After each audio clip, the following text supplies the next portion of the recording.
তাই কালকের দিনে বন্ধুরা আপনারা সকালে ঘুম থেকে উঠে বা স্নান করে সূর্যের দিকে তাকিয়ে এই মন্ত্রটি বলতে একদম ভুলবেন না।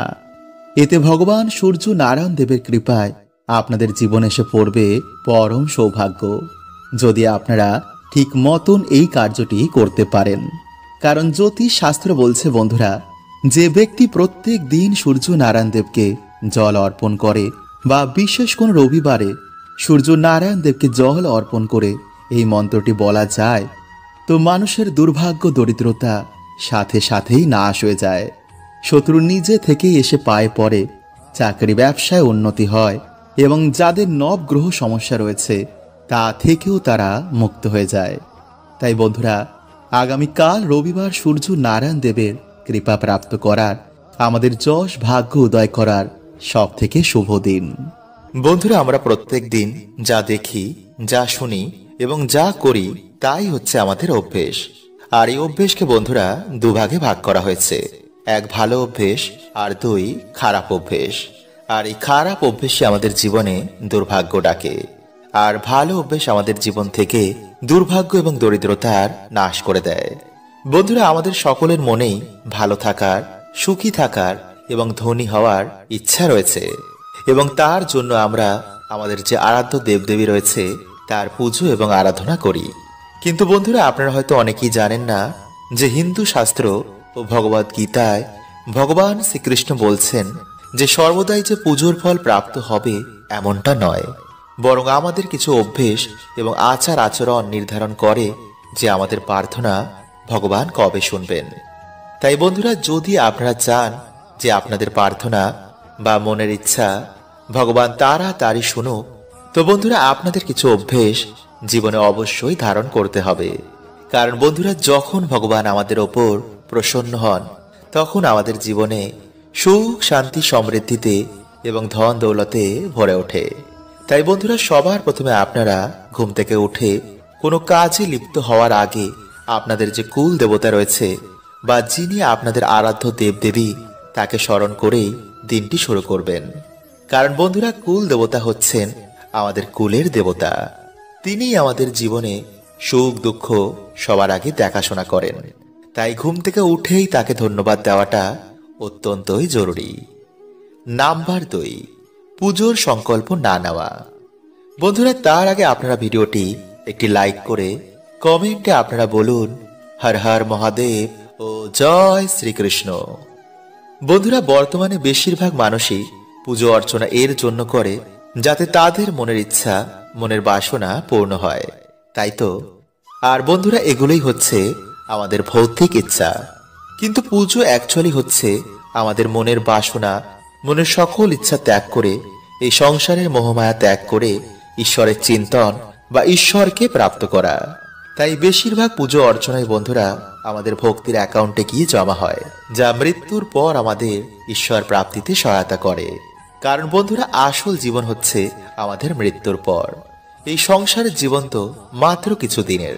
তাই যতক্ষণ না আপনি পুজোর সংকল্প নিয়ে আপনি পুজো অর্চনা করবেন, ততক্ষণ কিন্তু বন্ধুরা আপনি পুজো অর্চনার ফল সহজে প্রাপ্ত করবেন না, বা ঈশ্বর নিজে থেকে যতক্ষণ না এটি চাইবে। তাই এর জন্য বন্ধুরা পুজো অর্চনাকে 3 ভাগে ভাগ করা হয়েছে, 1 ভক্তি, 2 মন্ত্র, 3 তন্ত্র। আর এর মধ্যে ভক্তিযোগকে সর্বশ্রেষ্ঠ মানা হয়েছে, কারণ ভক্তির অপর নাম হচ্ছে প্রেম। আর প্রেম কোনো কিছুর বিনিময় হয় না। কিন্তু যদি আপনি পুজো অর্চনার বদলে কিছু প্রাপ্তি করতে চান, তো তার জন্য বন্ধুরা আপনারা যতক্ষণ না এই পুজো অর্চনার সংকল্প নেবেন, ততক্ষণ বন্ধুরা কিন্তু আপনারা এর ফল পাবেন না। তো এর জন্য বন্ধুরা আপনারা যখনই পুজো অর্চনা করতে বসবেন, হাতে সামান্য জল নিয়ে সংকল্প করতে কিন্তু একদম ভুলবেন না যে এই কারণে আপনি এই পুজো অর্চনা করছেন।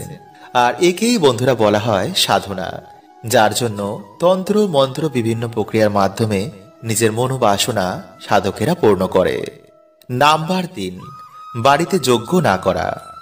বন্ধুরা, ভগবান শ্রীকৃষ্ণ গীতায় বলছেন যে যেই বাড়িতে যজ্ঞ হয় না সেই বাড়ি শ্মশানের সমান। মানে শ্মশানে যেমন ভূত প্রেত বিভিন্ন নেগেটিভ এনার্জির বাস হয়, তেমন সেই বাড়িতে বিভিন্ন নেগেটিভ এনার্জিদের বাসও বেড়ে যায়, যার ফলে সেই বাড়িতে নানা রকম সমস্যা দেখা দেয়, দরিদ্রতা লেগেই থাকে। তাই যদি বন্ধুরা আপনারা বাড়িতে যজ্ঞ করতে না পারেন, তো একটি প্রদীপ অন্তত বাড়িতে প্রত্যেক দিন ধরান এবং কর্পূর আরতি বাড়িতে অবশ্যই করুন। এতে বন্ধুরা আপনাদের বাড়ি থেকে নেগেটিভিটির এনার্জি কাটবে এবং আপনাদের বাড়িতে আবার সুখ শান্তি ফিরে আসবে। এবং বছরে অন্তত একবার আপনারা বাড়িতে যজ্ঞ করার অবশ্যই চেষ্টা করুন। নাম্বার 4, প্রত্যেক দিন কিছু না কিছু পুণ্যের কাজ করুন। যত আপনাদের পুণ্যের ঘরা ভরবে, ততই আপনাদের দুর্ভাগ্য কাটবে এবং সুখ সমৃদ্ধি আবার আপনাদের জীবনে ফিরে আসবে। এই দিন বন্ধুরা আপনারা জলে সামান্য এই দুটি জিনিস মিশিয়ে সূর্যদেবকে অর্পণ করুন এবং এই বিশেষ মন্ত্রটি বন্ধুরা আপনারা বলুন। কারণ বন্ধুরা এই বিশেষ দিনে সূর্য নারায়ণ দেবকে এই জিনিসটি অর্পণ করলে এবং এই মন্ত্রটি বললে মানুষের যশ মান সম্মান প্রতিপত্তি এবং শত্রু নাশ হয়। এবং বন্ধুরা জ্যোতিষ শাস্ত্র অনুসার এই দিনেই সূর্য নারায়ণ দেবের বিশেষ কৃপা এসে পড়বে এই 5 রাশির মানুষের ওপর। তাই অবশ্যই কিন্তু বন্ধুরা আপনার এই প্রক্রিয়াটি করতে একদম ভুলবেন না। তো নমস্কার বন্ধুরা, আমি রাজু আর আমাদের চ্যানেলে আপনাদের স্বাগত। তার আগে বন্ধুরা ভিডিওটি একটি লাইক করে কমেন্টে হর হর মহাদেব ও জয় শ্রীকৃষ্ণ অবশ্যই লিখুন এবং সাথে আপনারা একবার বলুন জয় সূর্য নারায়ণ দেবের জয়। বন্ধুরা এই সৃষ্টিতে পঞ্চদেবের মধ্যে একজন হচ্ছেন আমাদের সূর্য নারায়ণ দেব। এই সৃষ্টির প্রথম দিন থেকে তিনি রয়েছেন এবং সৃষ্টির অন্তিম দিন অবধি তিনি থাকবেন। তাই বন্ধুরা সৃষ্টির শুরুতে ভগবান শ্রীকৃষ্ণ সূর্য নারায়ণ দেবকে গীতা জ্ঞান শুনিয়েছিলেন এবং তার দিব্য রূপের দর্শন করিয়েছিলেন। সেই থেকেই বন্ধুরা সূর্য নারায়ণ দেব আমাদের তাপ ও তার কৃপা প্রদান করেন। তিনি একমাত্র দেব যিনি প্রত্যেক দিন আমাদের দর্শন দেন। তাই বন্ধুরা তার প্রভাব আমাদের জীবনে সব থেকে বেশি পড়ে। তাই যদি বন্ধুরা আপনারা আর্থিক কষ্টে ভোগেন, যদি আপনাদের কিছুতেই উন্নতি না হয়, তো বন্ধুরা আপনারা এই বিশেষ দিনে ভগবান সূর্য নারায়ণ দেবকে স্মরণ করে স্নান করে আসার পর একটি ঘটিতে আপনারা কিছুটা কালো তিল এবং যে কোনো লাল ফুল দিয়ে একটি প্রদীপ জ্বালিয়ে প্রথমে ভগবান শ্রী গণেশকে স্মরণ করবেন। তারপর ভগবান বিষ্ণুকে স্মরণ করে আপনারা একটি আসনে বসে সামনে সেই ঘটিটি রেখে আপনারা 108 বার বা 11 বার সূর্য নারায়ণ দেবের এই মন্ত্রটি আপনারা জপ করবেন। আর সেই মন্ত্রটি হলো বন্ধুরা ওম আদিত্য বিদ্মহে দিবাকরৈ ধীমহি তন্নো সূর্য প্রচোদয়াৎ।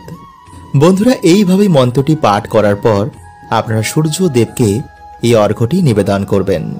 মানে সেই ঘটির জলটি আপনারা পূর্ব দিকে মুখ করে ভগবান সূর্য নারায়ণ দেবকে স্মরণ করে আপনাদের মনের বাসনা বলে ভগবানকে প্রণাম করে আপনারা এই জলটি অর্পণ করবেন। কিন্তু বন্ধুরা যেন এই জলের এক ফোঁটাও এসে আপনাদের পায়ে না পড়ে, এই সামান্য জিনিসটি বন্ধুরা আপনারা খেয়াল রাখবেন। তাই বন্ধুরা এবছর 2022 সালে এই সূর্য নারায়ণ পুজোর তিথি শুরু হচ্ছে আগামী 30শে অক্টোবর রবিবার সকাল 8টা 4 মিনিট থেকে এবং পরের দিন সোমবার সকাল 5টা 47 মিনিট পর্যন্ত। তাই চলুন বন্ধুরা এবার আমরা জেনে নিই যে এই দিন কোন কোন রাশির কপাল খুলবে, কোন কোন রাশির মানুষের জীবন থেকে দুঃখ দরিদ্রতার নাশ হবে, কাদের জীবনে এসে পড়বে ভগবান সূর্য নারায়ণ দেবের কৃপা।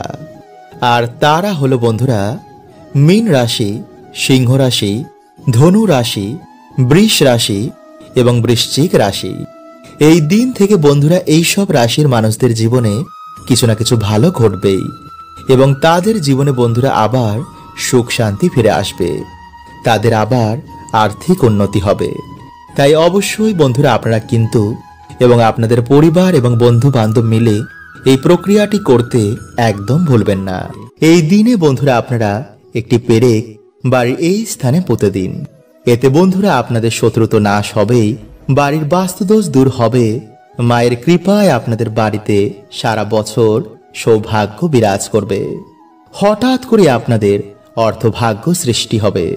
তাই যদি বন্ধুরা আপনারা অর্থকষ্টে ভোগেন, বাড়িতে কিছুতেই আপনাদের আয় উন্নতি হচ্ছে না, বা রোগ ব্যাধি বিভিন্ন মাধ্যমে টাকা পয়সা বেরিয়ে যাচ্ছে, বাড়িতে ঝগড়া ঝামেলা অশান্তি লেগেই রয়েছে, তো বন্ধুরা আজকের এই ভিডিওতে যে প্রক্রিয়াটি আমি আপনাদের বলবো তা তন্ত্র প্রক্রিয়ায় প্রাচীন কাল থেকেই বর্ণনা রয়েছে।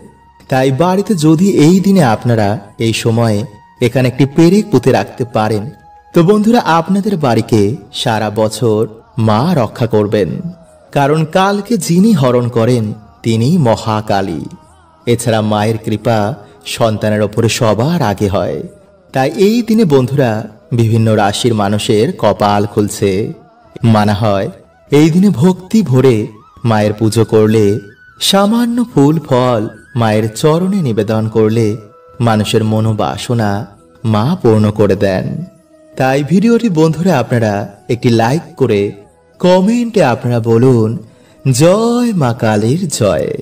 তাই চলুন বন্ধুরা এবার আমরা জানি যে এই দিনে আপনারা বাড়ির কোনখানে এবং কিভাবে এই পেরেকটি পুঁতবেন এবং কোন কোন রাশির জন্য এই দিনে সৌভাগ্যের দরজা খুলছে। বন্ধুরা এই দিনে আপনারা একটি লোহার পেরেকই নেবেন।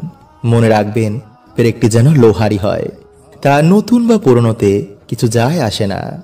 এরপর আপনারা সেই পেরেকটিকে ভালো করে গঙ্গা জল দিয়ে ধুয়ে তাতে কিছুটা সিঁদুর গুলে লাগিয়ে আপনারা ধোয়া বা পরিষ্কার জামা কাপড় পরে একটি আসনে বসে উত্তর বা পূর্ব দিকে আপনারা মুখ করে এই মন্ত্রটি আপনারা 11 বার, 21 বার, 51 বার বা 108 বার জপ করবেন। এবং জপ হয়ে যাওয়ার পর আপনারা আপনাদের বাড়ির দক্ষিণ পশ্চিম কোণে এই পেরেকটি পুঁতে দেবেন।